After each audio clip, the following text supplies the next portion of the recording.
بەڵێ سەبارەت با هێرشەکانی ئێران بۆ سەر هەرێمی کوردستان عیاد تۆفان پسپۆڕی ئەمنی و استراتیژی لە ستودیۆ لەگەڵمانە ئاهلا وسهلا بەڕێز ئەیان سپاس بۆ ئامادەبوونی بەڕێستان خۆشحاڵم لەگەڵمانی لە دوای هێرشەکانی ئێران بۆ سەر هەولێر قاسم عەرەجی ڕاوێژکاری یاساییشی نیشتیمانی عێراق هاتە شوێنی موشک بارانکردنەکە باسی لەوە کرد بیانوەکانی ئێران لاوازن و بێبنەمان ئەم شوێنە شوێنی هاوڵاتی سیڤیلە و دەستگای مۆسادی لێ نییە ئێرانیش دەڵێ ئەو شوێنە دەستگای مۆساد و ئێمە دەستگای مۆسادمان کردوتە ئامانج بنکە و بارەگاکانی دەستگای مۆساد لە ڕووی نێودەوڵەتیەوە کامیان مەوسوقە کامیان قسەی لێ وەرەگیرێ. تحية طيبة لك سيد العزيز. تحية صلاة جنابت لبناراني كردستان 24 بابريس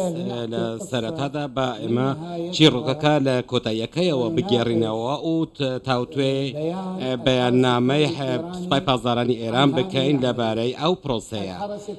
سباي بازاراني إيران باساوي أو بدون لدو شيء زوا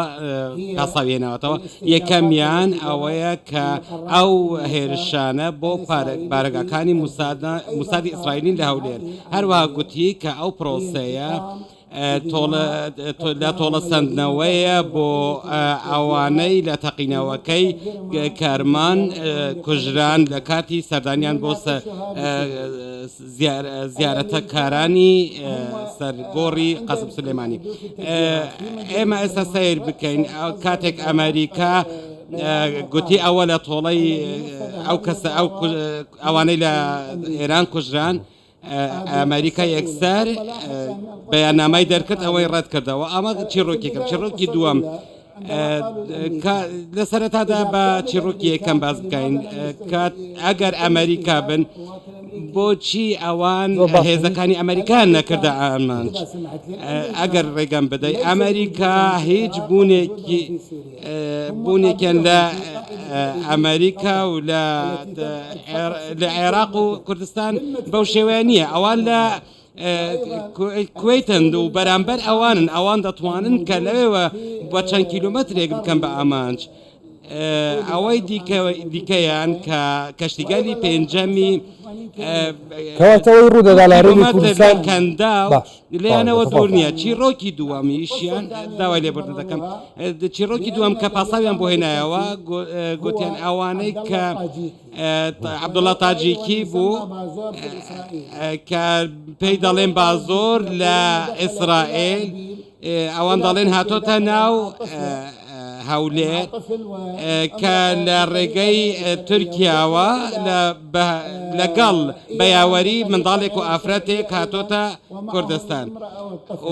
ئەو منداڵێک و ئافرەتێکی لەگەڵ بوو دەڵێن کە ئەمە عەبدوڵڵای تاجیکی لە ئەفغانستان مەشقی پێکراوە ڕاهێنراوە و خەڵکی تاجیکستانە و لە ڕێگەی تورکیاوە بۆیان چووە ئەی بۆچی لە ئەفغانستان نادەن بۆچی لە تورکیا نادەن کە هەمویان ئەو وڵاتانە ئەو ڕێگەیان کە ئەو عەبدوڵڵا تاجیکیە لە ڕێگەیانەوە چۆتە ناو خاکی ئێران ئەوانە هەمووی پاساوی بێبنەمان ئەوان ڕێز لە مافی دراوسێتی ناگرن ئەوان ڕێز لە سەروەری عێراق و پێگەی جوگرافی عێراق ناگرن باڵکو بە ئامانجکردنی هێزەکانی پێشمەرگەش تەنانەت کاتێک دەکەنە ئامانج یاسایەکی نێودەوڵەتی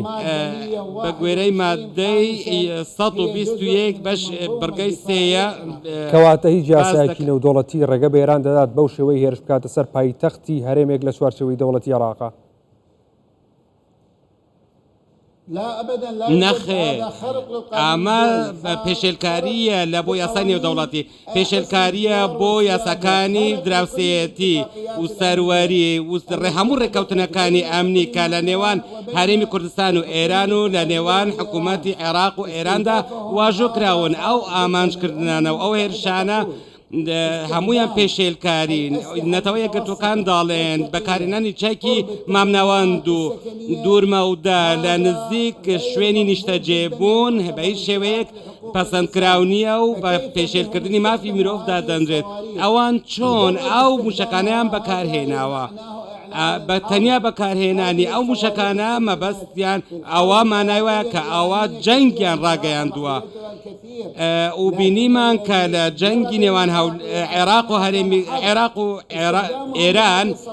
بەکارهێنانی موشک چەند خەڵک بوون بە قوربانی و بەکارهێنانی لەم سەردەمەشدا کە گۆڕاوە و